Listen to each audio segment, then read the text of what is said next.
আসসালামু আলাইকুম, সবাইকে ওয়েলকাম জানাচ্ছি আমার চ্যানেল রুমিস ফ্যাশনেবল হাউসে। যে যেখান থেকে আমাকে দেখছেন, আশা করি আল্লাহর অশেষ রহমতে আপনারা সবাই ভালো আছেন। আমিও আল্লাহর মেহেরবানিতে মোটামুটি ভালো আছি।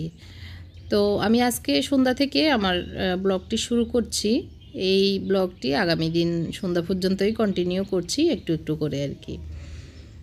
তো সন্ধ্যার পরে আসলে কিছু খেতে চাচ্ছে ছেলেরা, তো ওদের জন্য একটু আমাদের নোয়াখালীর পান্তুয়া পিঠা বানাচ্ছি। প্রথমে আমি একটু গোলাটা গুলে নিচ্ছি। এখানে আপনারা দেখতে পেরেছেন যে একটু লিকুইড দিয়েছি, সেখানে আমার একটু গুড় ছিল, এগুলো নষ্ট হয়ে যাচ্ছে, ফ্রিজে রেখেছি। তারপরেও মনে হচ্ছে কেমন যেন হয়ে যাচ্ছে, এর জন্য একটু গুড় দিয়ে এবং চিনিকে গুলে তারপরে লিকুইড করে দিয়েছি আর কি। এটা নর্মালি আসলে গুড় দিয়ে করা হয় না, তো এমনিতে স্বাস্থ্যের জন্য কিন্তু গুড়টাই বেশি ভালো। তো গোলাটা গুলে নিয়েছি, একটা ডিম দিয়েছি, দিয়ে গোলাটা করে একটা ডিম ফোস করে নিয়েছি আগে। তো বড়ই ফ্যানে দিচ্ছি। আসলে নিয়ম হচ্ছে ছোট কড়াইতে বা যে কোনো কড়াইতে হয় পান্তুয়া পিঠা বানানো। তো আমি দেখছি এটাতে যদি না হয় কড়াইতে নিয়ে যাব। তো ডিমটাকে গোলাতে মানে ডোতে ডুবিয়ে তারপরে ফ্যানে দিয়ে দিয়েছি আর কি। এইভাবে করলে আসলে এই পান্তুয়া পিঠাটা এরকম করে বারবার তেলে মানে কড়াইতে দেওয়া, আবার গোলাতে ডোতে ডুবিয়ে এইভাবে আবার কড়াইতে দেওয়া, এরকম করে করে ধাপে ধাপে এটা যতটুকু মোটা করা যায় ততটুকু করে তারপরে নামিয়ে নেওয়া আর কি। তো এটা রেসিপিটা আমি আগে আগে অনেকবার দেখিয়েছি, এই জন্য আর এটার মানে ডিটেলসে যায়নি আর কি। তো এই তো বানানো হয়ে গেছে, এখন আমি নামিয়ে গরম গরম একটু কেটে দিচ্ছি, কারণ ওদের খিদে লেগেছে। তো এটা হচ্ছে মোত্তাকির লাস্ট পরীক্ষার দিন রাতের আর কি ভিডিও। তো ওর আগামী দিন হায়ার ম্যাথ পরীক্ষা, সবাই দোয়া করবেন ওরা যেন ভালো পরীক্ষা দিয়ে ভালো রেজাল্ট করতে পারে। মুনতাসিরের 24 তারিখে ফাইনাল পরীক্ষা।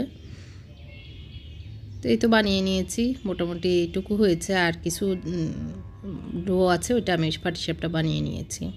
এখন হচ্ছে সকালবেলা এগুলো পিঠা টিঠা খাওয়া শেষ, ভাত খাওয়া সব কিছু রাতের কাজ কমপ্লিট করে সকালবেলা এখন একটু শ্যুট করে নিয়েছি। সুন্দর রোদ উঠেছে, মিষ্টি মিষ্টি রোদ, আর এদিক দিয়ে টুকিটাকি ফুল ফুটেছে আমার গাছগুলিতে। তো গাছে পানি দেওয়া, বারান্দায় একটু গাছগুলি একটু দেখে টেকে এখন চলে এসেছি নাস্তা রেডি করতে। পরোটা বানিয়ে রেখেছি আগেই, আর একটু আগে আর কি বানিয়ে ফ্রিজে রেখে দিয়েছি, যে এখন খাবে গরম গরম, এর জন্য ভেজে নেব।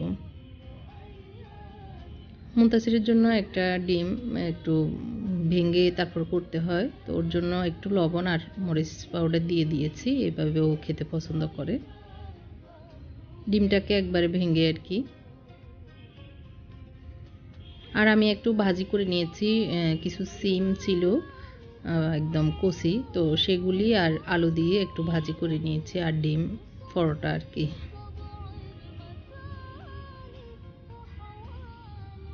তো তাওয়াটা এখন একটু গরম হয়নি বেশি, এই জন্য রুটিটা ভালো হচ্ছে না, প্রথমটা এরকমই হয়।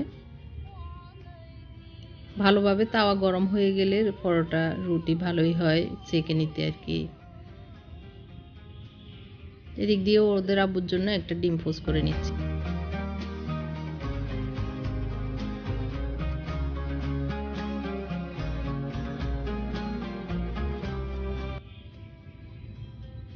তো এখন যারা খাবে তাদের জন্য আমি পরোটাগুলো ছেঁকে নিচ্ছি।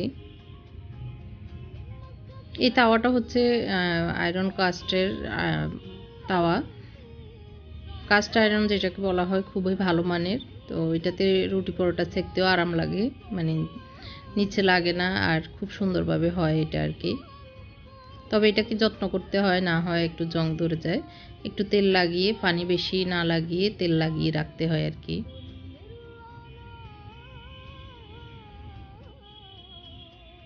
কেন যেন আজকে পরোটাগুলি ফুলতেছে না, আমি বলতেছি যে অন্য সময় কি সুন্দর ফুলে, আর এখন কেন যেন পরোটাগুলো ফুলতেছে না। যাই হোক, টেবিলে নিয়ে এসেছি ভাজি আর ডিম। তো টেবিলে আসলে একটু আগে এই যে ওষুধ খেয়েছে গ্যাস্ট্রিকের, আমিও খেয়েছি, তো যার কারণে এলোমেলো হয়ে আছে। উনি আবার কি লেখালেখি করেছিল, তো সেটা গুছিয়ে এখন দিয়ে দিচ্ছি। আমার বড় ছেলে খাবে আর মুনতাসির ওদের আব্বু। তো এখন মুনতাসিরের দিকে তাকানো মানে ক্যামেরা ফিরাতে ও এখন আবার আড়াল দিয়ে দিচ্ছে যে ওকে যেন না দেখা যায়। আমার রুমের বেডশিটটা চেঞ্জ করবে, এই জন্য চলে এসেছি রুমে।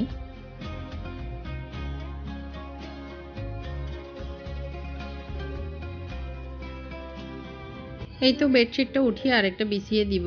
আমার মেজো ছেলে মুত্তাকির রুমের বেডশিটটাও চেঞ্জ করা লাগবে, দেখি আজকে না হয় কালকে উঠাবো। তো আর এমনি সব রুম জারা টারা দিয়ে মানে গুছিয়ে নিচ্ছি আর কি।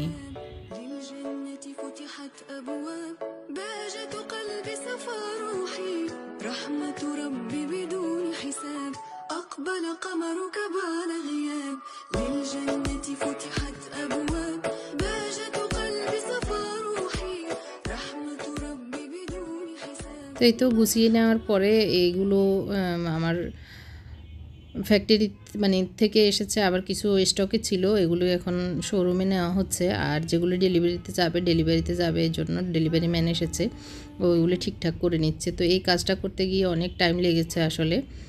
তো আসলে সব কিছু ঠিকঠাক করে দেওয়া, এগুলিতে অনেক সময় লাগে। আসলে বিজনেস করা এত সহজ না, আসলে সময় দিতে হয় অনেক। তো এর ভিতরে আমার এই ক্যামেরার চার্জ চলে গেছে, সেই জন্য ক্যামেরাটা একটু চার্জ দিয়ে রান্নাঘরে চলে যাব রান্না করতে। রান্না আসলে আজকে বেশি কিছু না, মাছ ভিজিয়েছি, সবজি রান্না করব, ডাল ভাত এগুলি আর কি। অনেকে প্রশ্ন করেন আমি ক্যামেরা দিয়ে ভিডিও করি না মোবাইল দিয়ে ভিডিও করি। তো আমার ক্যামেরাও আছে, মোবাইল যখন দরকার হয় মোবাইল বাইরে গেলে আমি ক্যামেরা নিই না, তখন বাইরে মোবাইল দিয়ে করি, এরকম আর কি। আসলে মিলিয়ে জুলিয়ে করা হয়। তো লইট্টা মাছ রান্না করছি, এটার রেসিপি আমার চ্যানেলে দেওয়া আছে, আপনারা চাইলে দেখতে পারেন। আর একটু সবজি রান্না করছি মাছ দিয়ে।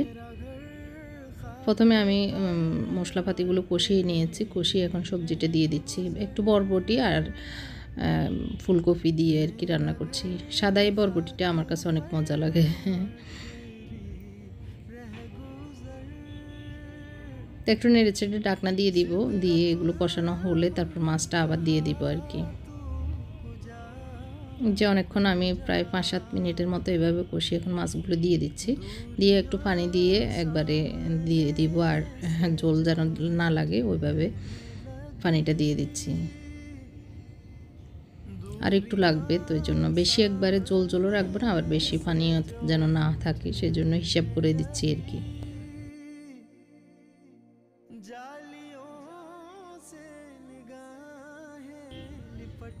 এদিক দিয়ে মাছটা হয়ে গিয়েছে।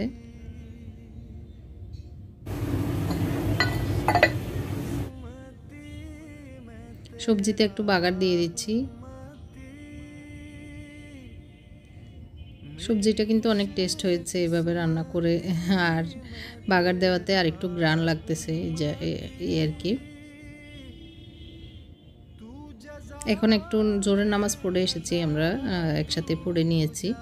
আমার হাজব্যান্ড চট্টগ্রাম কক্সবাজার গিয়েছিল, আজকে ভোরে এসেছে।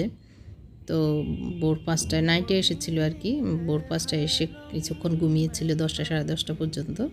নাস্তা সেরে এখন জোহরের নামাজ পড়ে তারপরে একটু উনি কী লেখালেখি করছিল, সেগুলো করা শেষ করে এখন খেতে বসবো।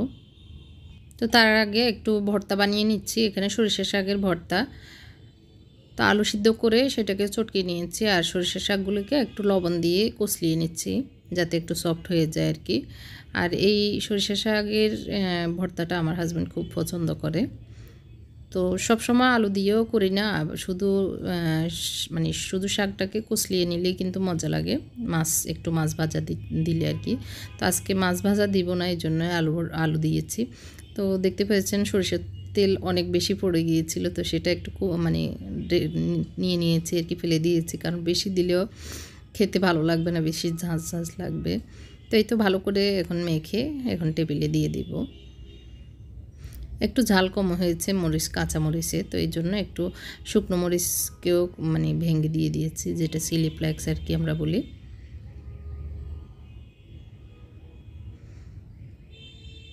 খুব মানে লোভনীয় একটা ভর্তা। এই তো সবজি আর লইট্টা মাছ ভর্তা আজকে দুপুরের, আর ডাল। তো ডাল উনি বেশি একটা খায় না আর কি, ছেলেরাই খায় শুধু।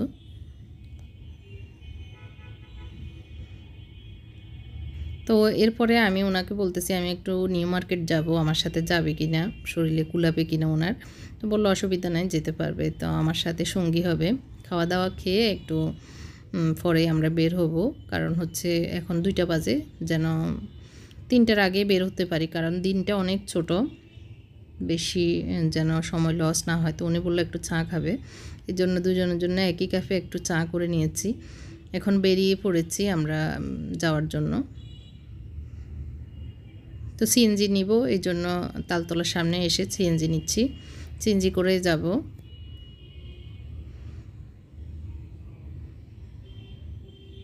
খিলগাঁও থেকে এখন আমরা সিএনজিতে নিউ মার্কেট চলে এসেছি। এই যে নিউ মার্কেটের মানে গাউসিয়ার দিকে নেমে গিয়েছি আর কি। তো আমার এখানে কিছু কাজ ছিল, বিজনেসেরই কাজ, কিছু লেসও কিনতে হবে, কিছু দরকারি প্রয়োজনীয় জিনিস কিনতে হবে, সেগুলো কিনবো, কিনে যেন আবার তাড়াতাড়ি যেতে পারি, এই জন্য দৌড়ের উপরে আছি আর কি। তো মার্কেটের ভিতরে ঢুকলে আসলে নেটওয়ার্ক থাকে না, এর জন্য অন্য কোথাও যোগাযোগও করা যায় না এসব মার্কেটে। যাই হোক, আমাদের মোটামুটি কেনাকাটা শেষ। এখন আমরা গাড়ির জন্য একটু হেঁটে গাড়ি যেন পাই, এদিক দিয়ে অনেক জ্যাম রাস্তায়। তো এখন আমার হাজব্যান্ড বলল মানে মাগরিবের টাইম হয়ে গিয়েছে, আসরের নামাজ পড়ে নিয়েছিল একটা মসজিদে, মাগরিবের নামাজ পড়ে আমরা একটু খাবো, মানে বললো খাও কিছু একটা। তো এর জন্য এখানে ইয়েতে স্টার কাবাব নাকি যেন কাবাব একটা রেস্টুরেন্ট, সেখানে বসেছি, একটু গ্রিল খেয়েছি, আর এই তো চা, দুজনে মিলে একটু চা খেয়ে বাসার দিকে যাব। বেরিয়েছি নিউ মার্কেটের উদ্দেশ্যে। তো এখন হচ্ছে 7:30, একটা অফিসে আসছি। তো এখানে ওনার কাছে ব্যস্ত, তো আমরা কিছু খাবার নিয়ে নিয়েছি বাচ্চাদের জন্য। তো হোটেল থেকে ওদের জন্য খাবার নিয়েছি। এখানে আমরা একটা অফিসে আমাদের কিছু কাজ ছিল, সেটা সেরে এখন বাসার উদ্দেশ্যে যাচ্ছি। আজকের ব্লগটি এ পর্যন্তই ছিল, আশা করি আপনাদের ভালো লেগেছে। কমেন্ট করে জানাবেন কেমন লেগেছে। আল্লাহ হাফেজ, আসসালামু আলাইকুম।